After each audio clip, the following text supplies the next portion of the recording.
Hello. I am so pleased for this chance to speak with you. For everybody watching, this is Kate MacKinnon. She's a certified Feng Shui practitioner, and she's also the owner of the Creative Feng Shui. And I'm so absolutely thrilled to have you with me. I am so excited to be here with you. I'm thrilled myself. Yeah. Now, part of the reason I invited you to speak to me here is, as a part of the Clean Slate program that I created, and to just have a conversation in that direction. But before that, I know that you haven't always done Feng Shui. You were working at JP Morgan Chase. So can you just say a little bit, just give us a little bit of a context of what your professional background is and how you got into Feng Shui? Absolutely. So yes, I was in financial technology. I worked for JP Morgan Chase on and off, both as a consultant and employee for many years. And it was in 1999. I was actually on a consulting gig for JP Morgan, and I was going to Hong Kong. And a little more context, I was always this part of me that is the artist and the scientist, right? So I was very technical. I was also very artistic. And so I was always looking for that artist part for me, and I was always exploring it. So right before I went away to Hong Kong on a business trip, I was working with a coach, and we were exploring what I could be doing in the artistic realm. And she asked me this question. She said, and maybe people know the book, The Artist's Way, but out of The Artist's Way, she asked me this question. She said, when you were 7 years old, what did you think about when you went to sleep at night? And I immediately said, rearranging people's homes. And my best friend had a dollhouse, and I think about buying furniture for my best friend's dollhouse. And she said, have you ever heard of Feng Shui? And I had not. And she said, we were going to Hong Kong, and Hong Kong, they use Feng Shui. And she said, while you're there, why don't you go on a bus tour of Hong Kong? She said, maybe they have something about Feng Shui in the bus tour. And sure enough, I went on a Hong Kong, went on a bus tour in Feng Shui, a bus in Hong Kong, and there was a part on Feng Shui. And everything they described in terms of the city, and then we went to this island called Kowloon, and the best place to see Feng Shui in the outdoors called Repulse Bay. I just got it. It was water all day, light, air, fresh food, a mountain that protected them. And I came back from the business trip, found out where I could become certified. And at that time, Feng Shui was really only in the West for about 10 years. And I found a program to get certified in, and I got certified. And I continued, so I did Feng Shui on the side. And continued at JP Morgan Chase until a couple of years ago, when I actually officially retired from my job there and knew that I was going to want to do this full time, which I've done. So I've done it for almost 20 years, and the past 2.5 years I've been doing it full time, and it's just amazing. So that's a little Wow. bit about me. Wow, what a story. I mean, first of all, I mean, I love the story. I mean, I love Feng Shui in general, but I actually really love how finding Feng Shui and actually even grappling with your dream and with your aspirations as a child, you came into this obviously passion project of yours that fueled, the last 20 years of training, but also like became something that you do now full time. Yeah, it really was an amazing moment, and it was crystal clear, and it just taps into all my interests. It taps into all the things. I keep saying Feng Shui is like one big canvas on the screen for me. It's like one big painting, but multi-dimensional, and just taps into everything that I've ever done. So it's an amazing thing to have discovered for me. That's really beautiful. And I mean, you're definitely an example of Feng Shui propelling you into personal change, because it's also something you chose to do. But how does Feng Shui actually affect or spur like personal change? So I'm going to step back a little bit and talk about, sort of give you a little bit of the history of Feng Shui and some of the principles, and then relate it to our own personal development. And I have a few stories of my own. But Feng Shui actually stands for, in Chinese, wind, water. And if you think about it, wind or breath and water are the two most basic elements. And without air or water, we can't live. So wind water stands for life force energy or chi energy. So it's all about creating positive energy and positive flow of energy so that in having the proper flow, it creates balance and harmony in space. And that can be, most people think of their homes, but it can be in their workspace. It can be, your desk. It can be your car. It can be really just about your yard, a garden. It gets used everywhere. So, so that's basically what feng shui is. It's been around for thousands of years. And the example that I use, that it's in imagery, and then I'm going to do an exercise, a brief exercise, is, if you think about the olden days with caves, that it's like they're generally up high. They're where they can see the enemy coming. They're in a place where there's plenty of food, whether it's gregarian or hunting. Plenty of water, and they feel safe and protected. And those are the qualities that we want to bring into feng shui when we think about feng shui, both in our external home or our external spaces as well as internally. So that's a really important piece of when we think about feng shui, how we actually use that. And there was one other thing in terms of how we use it today and how we use it personally. When we're thinking about feng shui, we're creating spaces that we're applying it to our space to support us. But one of the things that I always talk about, and people don't really think about it, but as we're creating a space to support us, it actually reduces stress. It promotes ease. And if we're adjusting things in our environment, we actually have a map. So the way it works is we're making choices in our external environment. And some of those choices might be things that we do in every single home we've ever lived in, and they need to be adjusted. And by adjusting our external environment, we're actually adjusting our internal environment. So there's a whole inner-outer piece, which is always really important to talk about. So it's not just magic, it's actually, I call it acupuncture of our space or acupuncture of our home, that we are all energy. Our home is all energy. Our homes and our spaces are alive. And it's really important to think about feng shui that too, is that that if you have stagnant energy, there's a problem. You want it to be live energy. The energy that comes in and circulates in our home is like the live energy coming into our bodies and, the air that we take in. So that's another metaphor. It's like our bodies, by bringing in air and water, we're nurturing ourselves. By bringing air and all the elements into our homes and our space, we're nurturing it. So there's that inside outside part of feng shui that's really important, which ties into, which we'll talk about in a minute, the things that we can do in feng shui that will personally affect us and support us. So, that's beautiful. You mentioned an exercise. Is that something that we can share?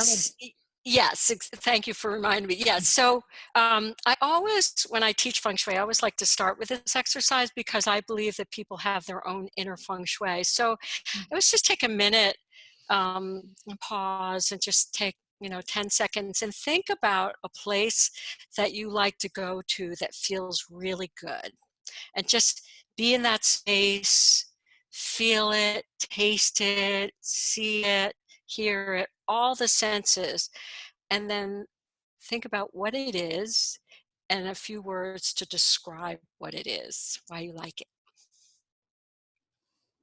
I know exactly.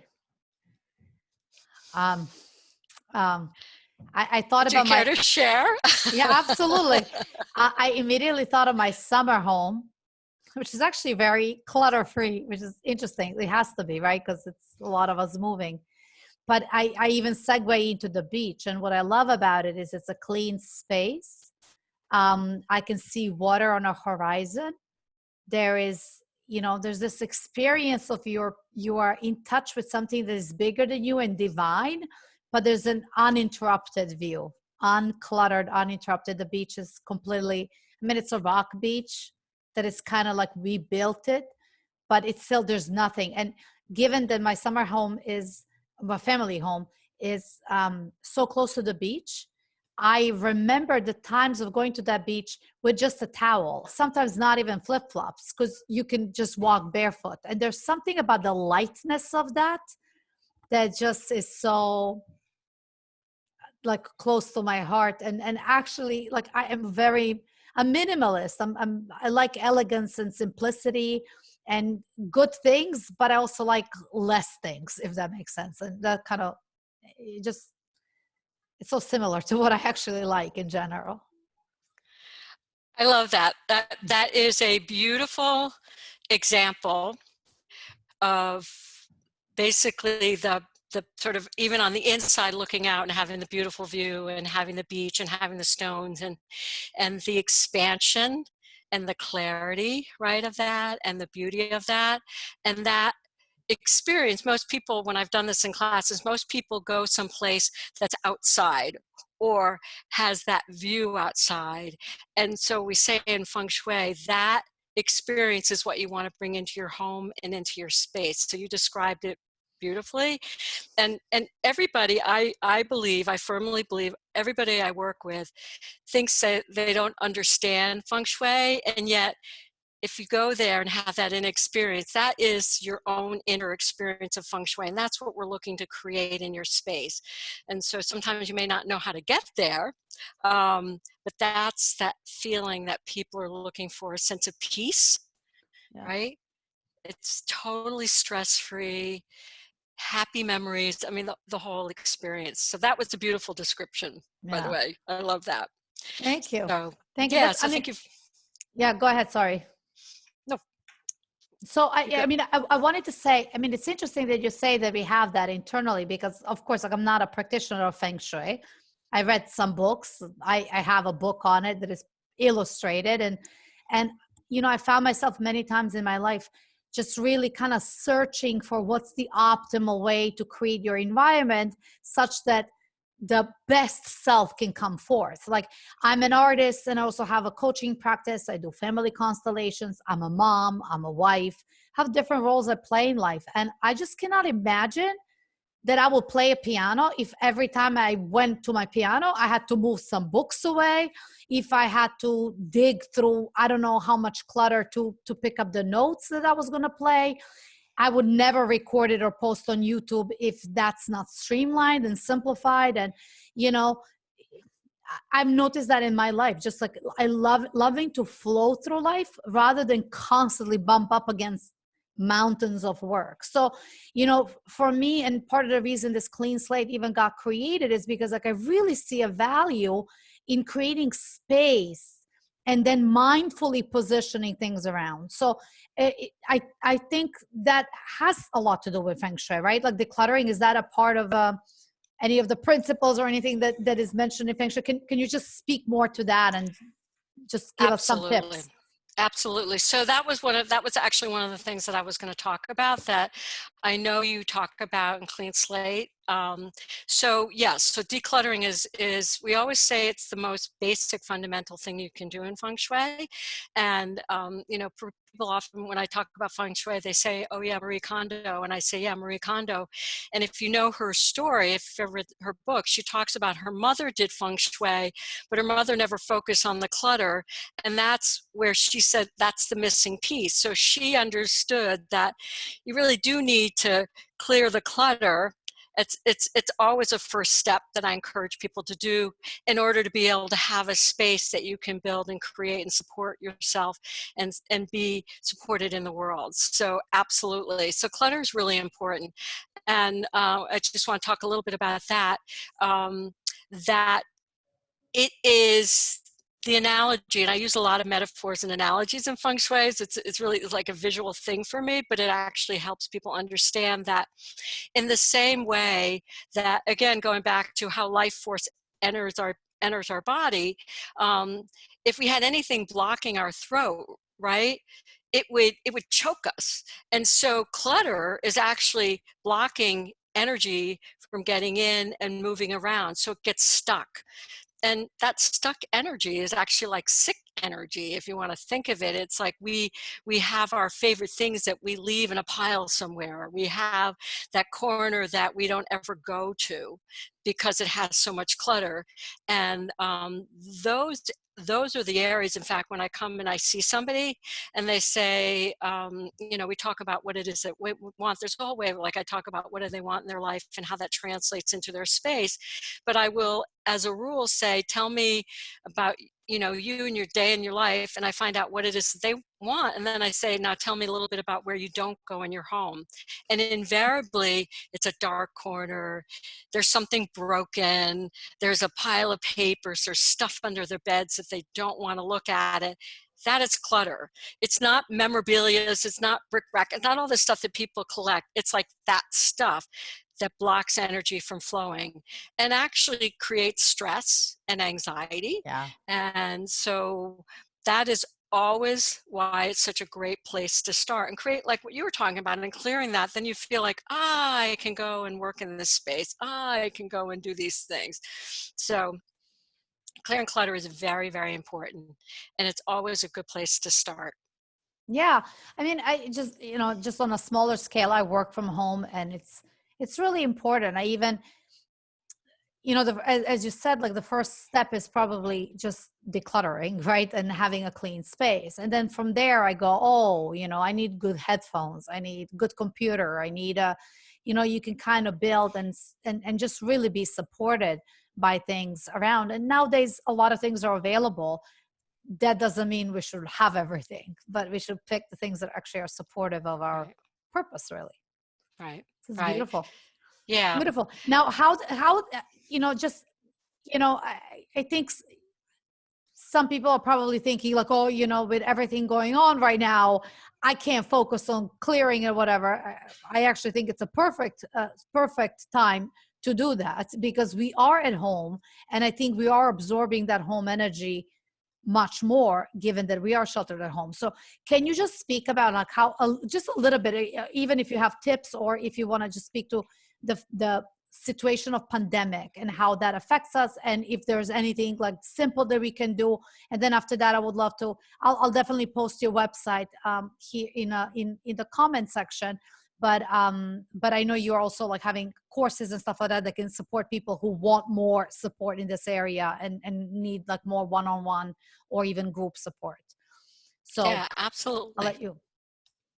Yeah, absolutely. I think so. It's been so interesting in this time of the pandemic, because we're home and we're homebound more than ever. And if we have families, right, or if we had college kids who are now home because they can't be in school. I mean, it's just changed how people are using their homes. So I agree with you. I think we need feng shui now more than ever. And I actually did an email series called Embracing Home about things that we can do in this environment to really help create peace, because ultimately what we say in feng shui, and I've heard people say it about in the pandemic also, health is everything. Without health, we have nothing. And so one of the things we look at when we look at feng shui and we look at our homes, we look at our space, we always look at areas of life, and we actually use a compass or a bagua to do that. And it covers areas of life like wealth and prosperity, relationships, children, career. And in the center of that is health, which really is that point, like, health is everything, and then everything goes out from that. So again, going back to our discussion about having clutter and creating stress actually contributes, that stress and anxiety contributes to you know reducing peace, and also it's one of the great causes of illnesses. I'm not saying like a pandemic, but like a lot of illnesses are stress based. And so the idea that we can just remove that and arrange things in a way that support us to reduce stress is so important. Because the other thing I say about our homes is it is so important to have them support us and be an oasis.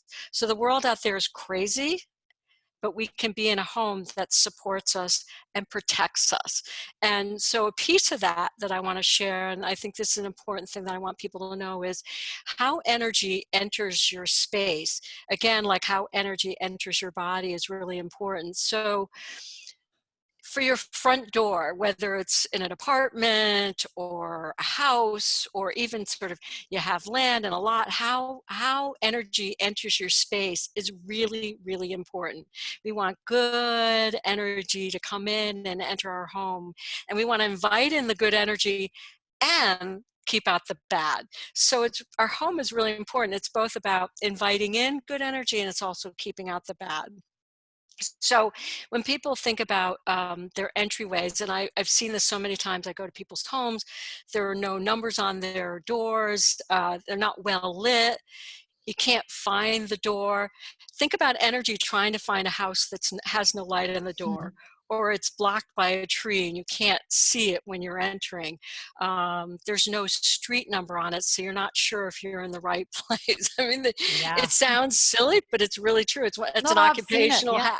yeah, you've seen it, right? So that's just kind of an example that you want the energy to be able to come in. And when it enters the entryway, we look at a lot of things, but one of the most important things is how energy enters, and then it's not blocked. So a common thing is to have an entryway or a foyer, and people like to store things there. They like to put baby carriages there. They like, and I'm thinking like both apartments and homes, they put things in the front. So when you come in, you have to kind of move around, or you're not really sure which way to go because there's all this stuff. Those kinds of things, we want the entryway to be clear and inviting. And if you do nothing else but inviting clear, be in a place that's inviting, clear, inviting energy, that's really, really powerful.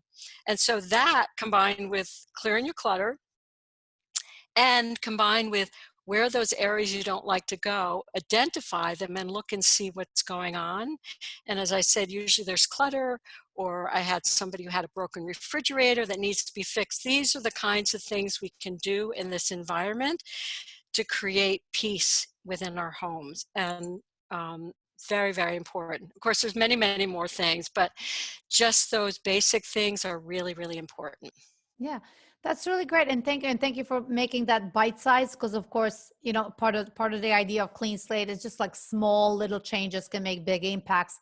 I so thank you for this conversation. I would love for you to just speak your website before you sign off, and then I'll write it in the comments, and therefore people can sign up and get your emails and all the support you give away, and then also know about the courses or all the ways in which you can support them in creating the best environment, whether it's home or work space, and in my case, it's both.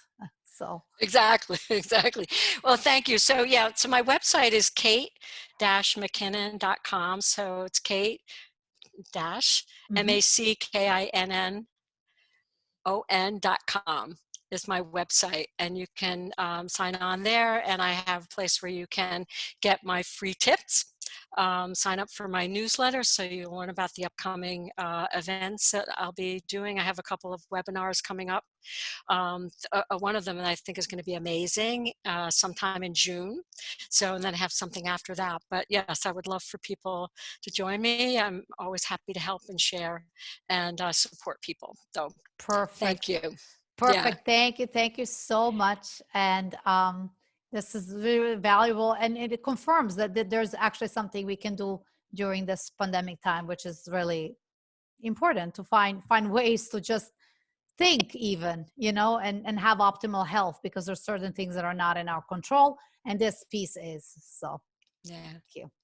Absolutely. Thank you, Marija. I'm so happy to be here and be with everybody. Thank you. Thanks.